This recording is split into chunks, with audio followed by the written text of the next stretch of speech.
budal gumuruh. Assalamualaikum warahmatullahi wabarakatuh. Sugeng Rahayu, Sugeng pepanggihan malih kalih kulo kinawi krama. Pada kesempatan dan waktu yang baik ini tak lupa saya mendoakan sedulur semua semoga selalu dalam lindungan Sang Pencipta.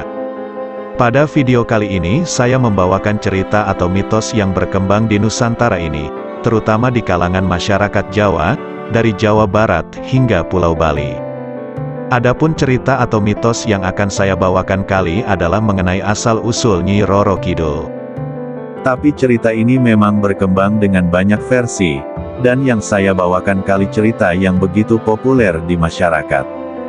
Saat kita semua mengunjungi berbagai pantai yang terdapat di pesisir selatan Pulau Jawa, sedulur semua tentu pernah mendengar atau bahkan melihat larangan untuk mengenakan pakaian yang berwarna hijau. Karena menurut cerita hal tersebut dianggap suatu larangan atau pamali dan dipercaya bisa mendatangkan bahaya lantaran warna hijau adalah warna khas sang penguasa Laut Selatan. Meski terdapat berbagai alasan logis terkait pelarangan berbusana hijau, tidak dapat dipungkiri legenda Nyi Roro Kidul akan selalu melekat dengan laut atau pantai yang berada di selatan Pulau Jawa. Tapi apakah Anda mengetahui kisah ratu penguasa pantai selatan tersebut yang sangat melegenda dan turun-temurun ceritanya tak pernah hilang di telan zaman? Berawal legenda Nyi Roro Kidul adalah mengisahkan seorang putri cantik yang tinggal di kerajaan Pakuan Pajajaran yang terletak di Jawa Barat. Nama dari putri tersebut adalah Putri Kandita. Putri Kandita adalah merupakan salah satu dari sekian banyak anak yang dimiliki Raja Pajajaran tersebut yaitu Prabu Siliwangi, yang terkenal seorang pemimpin yang sangat arif dan bijaksana. Selain memiliki paras yang amat cantik, Putri Kandita juga bijaksana dan baik hati. Oleh karena itu, Prabu Siliwangi menginginkan putrinya tersebut untuk meneruskan tampuk pimpinan dan menjadi pewaris tahta kerajaan Pajajaran. Keinginan Prabu Siliwangi tersebut langsung ditolak mentah-mentah oleh para selir serta anak-anaknya yang lain. Pada suatu hari mereka semua segera berkumpul dan menyusun rencana jahat untuk menyingkirkan Putri Kandita dan ibunya yaitu Permaisuri kerajaan.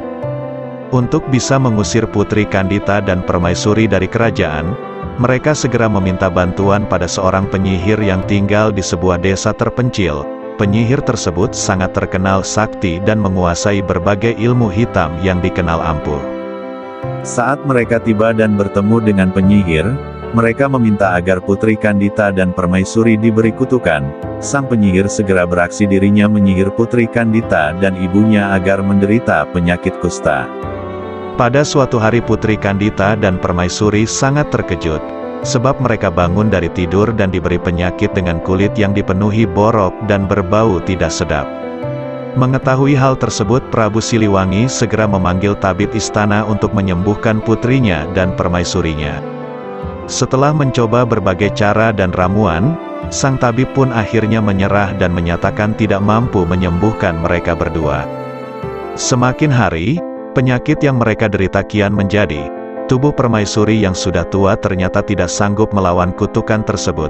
Tidak lama setelah dikutuk, Permaisuri mengembuskan napasnya yang terakhir. Di lain sisi Putri Kandita masih bisa bertahan dengan penyakitnya tersebut. Prabu Siliwangi sangat terpukul setelah ditinggal sang istri. Dirinya juga terus larut dalam kesedihan lantaran penyakit Putri Kandita juga tidak kunjung sembuh dan sangat sulit diobati. Apalagi, Putri Kandita adalah calon pewaris tahta kerajaan Pakuan Pajajaran, yang membuat Prabu Siliwangi makin terpukul. Para selir dan anak-anaknya kemudian melanjutkan rencana jahat mereka. Suatu hari mereka mendatangi raja dan menghasutnya untuk mengusir Putri Kandita dari kerajaan. Meski sempat menolak Prabu Siliwangi yang khawatir anggota kerajaan lain dapat tertular penyakit itu akhirnya menyetujui usulan dari mereka tersebut.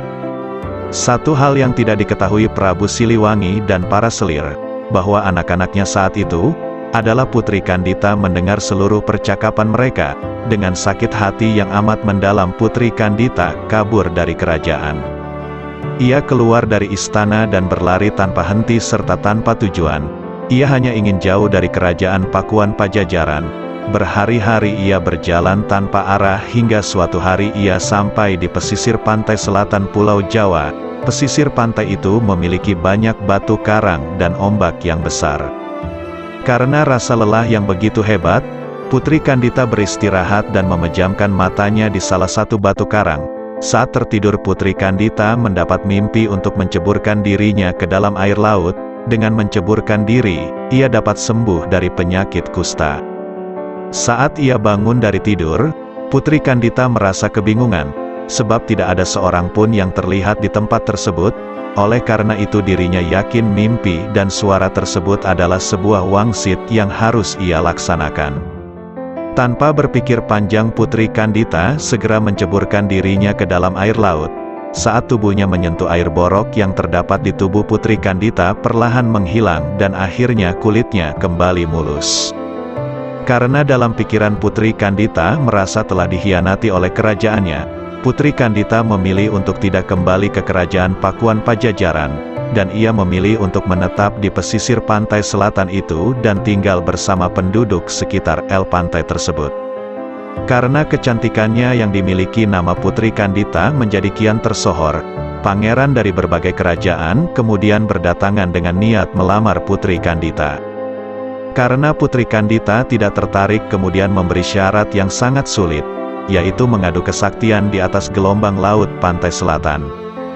Kesaktian Putri Kandita seakan tidak tertandingi. Tidak ada satu orang pun yang berhasil mengalahkan dirinya, dan sebagian dari mereka yang kalah kemudian menjadi pengikut dan pengawal setia Putri Kandita. Semenjak saat itu dirinya dikenal sebagai Ratu Penguasa Laut Selatan Pulau Jawa, yang terkenal dengan nama Nyi Roro Kidul. Demikianlah tadi pembahasan tentang asal-usul Nyi Roro Kidul. Terlepas dari benar dan salahnya cerita ini kembali pada diri Anda dalam menyikapinya.